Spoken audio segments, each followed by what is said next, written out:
बहुत समय पहले की बात है। एक छोटे से गांव में शिवदास नाम का एक गरीब किसान रहता था। उसकी जिंदगी काफी संघर्षों से भरी थी।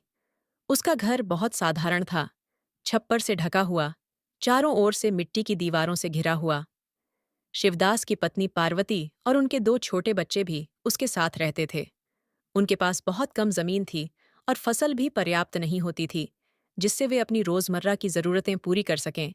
शिवदास के पास जो भी थोड़ी बहुत फसल होती, वह उसी से परिवार का पेट भरता और जो बचता उसे बेचकर कुछ पैसे कमा लेता। लेकिन उन पैसों से कभी भी घर के सारे खर्चे पूरे नहीं हो पाते थे। फिर भी शिवदास और उसकी पत्नी हर हाल में संतोष करते थे और कभी किसी से शिकायत नहीं करते थे। उनके दिल में हमेशा भगवान भोलेनाथ के प्रति अटूट आस्था थी। शिवदास प्रतिदिन सुबह सुबह उठकर अपने छोटे से खेत में काम करता और शाम होते होते थका हुआ घर लौटता। घर लौटने के बाद वह पास के शिव मंदिर में जाता और भोलेनाथ के सामने हाथ जोड़कर प्रार्थना करता। हे भोलेनाथ, आप ही मेरे पालनहार हो, मेरे परिवार की रक्षा करना। गांव के लोग शिवदास को बहुत धार्मिक मानते थे, क्योंकि उसकी भक्ति में कभी कमी नहीं आती थी। चाहे उसकी हालत कितनी भी खराब क्यों न हो, वह हमेशा भोलेनाथ की पूजा करता और उनसे प्रार्थना करता था।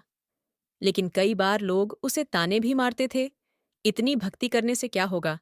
भगवान तुम्हारी गरीबी दूर नहीं करेंगे। तुम्हें काम करना चाहिए। भगवान पर भरोसा करके बैठे रहने से कुछ नहीं होगा। शिवदास ऐसे लोगों की बातों को नजरअंदाज कर देता और कहता, भगवान की इच्छा में जो भी होता है, वह हमारे भले के लिए होता है। मैं उनकी कृपा का इंतजार कर रहा हूं। कुछ समय बाद गांव में अकाल पड़ा। बारिश नहीं हुई, जिससे खेतों में फसल नहीं हो पाई।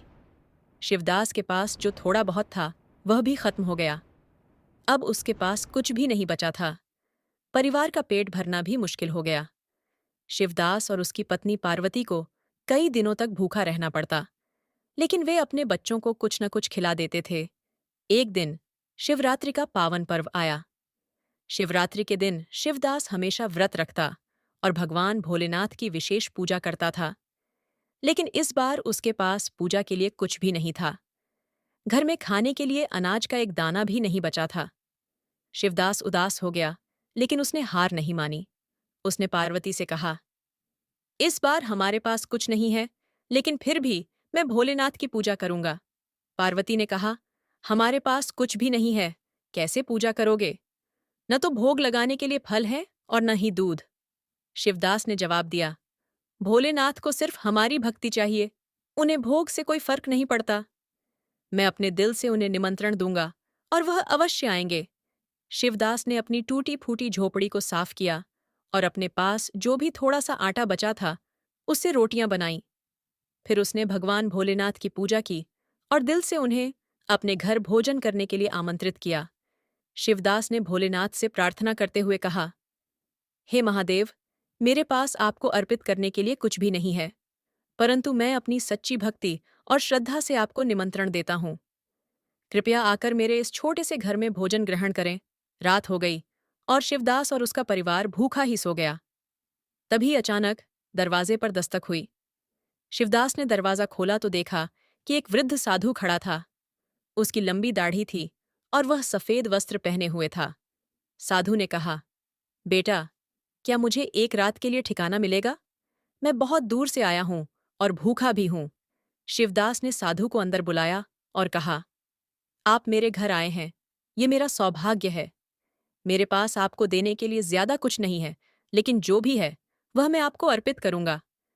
शिवदास ने वह रोटियां और थोड़ा सा पानी साधु को दिया, जो उसने भगवान के लिए तैयार की थीं। साधु ने मुस्कुराते हुए वह भोजन स्वीकार किया और खाने लगा। साधु ने कहा, तुम्हारे इस छोटे से भोजन में जो प्रेम और भक्ति है, वह अमूल्य है। खाना खाने के बाद साधु ने शिवदास से कहा, तुम्हारी भक्ति से मैं बहुत प्रसन्न हूं। अब तुम्हारे सभी कष्ट दूर हो जाएंगे। यह कहकर साधु ने अपना आशीर्वाद दिया और अचानक वहां से गायब हो गया। शिवदास और पार्वती हैरान रह गए। उन्हें समझ में आ गया कि वह साधु कोई साधारण व्यक्ति नहीं, बल्कि स्वयं भगवान भोलेनाथ थे, जो उनकी परीक्षा लेने आए थे। उनकी आंखों से आंसू बहने लगे और वे भगवान के प्रति अपनी कृतज्ञता व्यक्त करने लगे।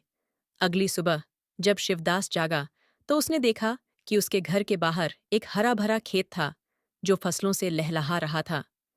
उसके घर के पास एक सुंदर तालाब भी था जिससे अब पानी की कोई कमी नहीं थी। घर के अंदर अनाज के बोरों का ढेर लगा हुआ था। शिवदास की खुशी का ठिकाना नहीं रहा। अब वह संपन्न हो गया था, लेकिन उसकी भक्ति में कोई कमी नहीं आई। गांव के लोग यह चमत्कार देखकर दंग रह गए। उन्होंने शिवदास से पूछा, ये सब कैसे हुआ?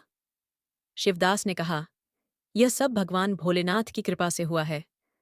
मैंने उन्हें सच्चे दिल से बुलाया था और उन्होंने मेरी भक्ति को स्वीकार किया। गांव के लोग अब शिवदास की भक्ति की सच्चाई को समझ गए और भगवान भोलेनाथ की महिमा गाने लगे।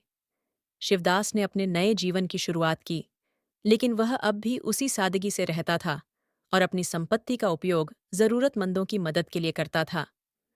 उसकी भक्ति और श्रद्धा ने उसे जीवन का सबसे बड़ा उपहार दिया था। भगवान भोलेनाथ का आशीर्वाद। इस कहानी से यह सीखने को मिलता है कि सच्ची भक्ति और श्रद्धा से भगवान को पाया जा सकता है।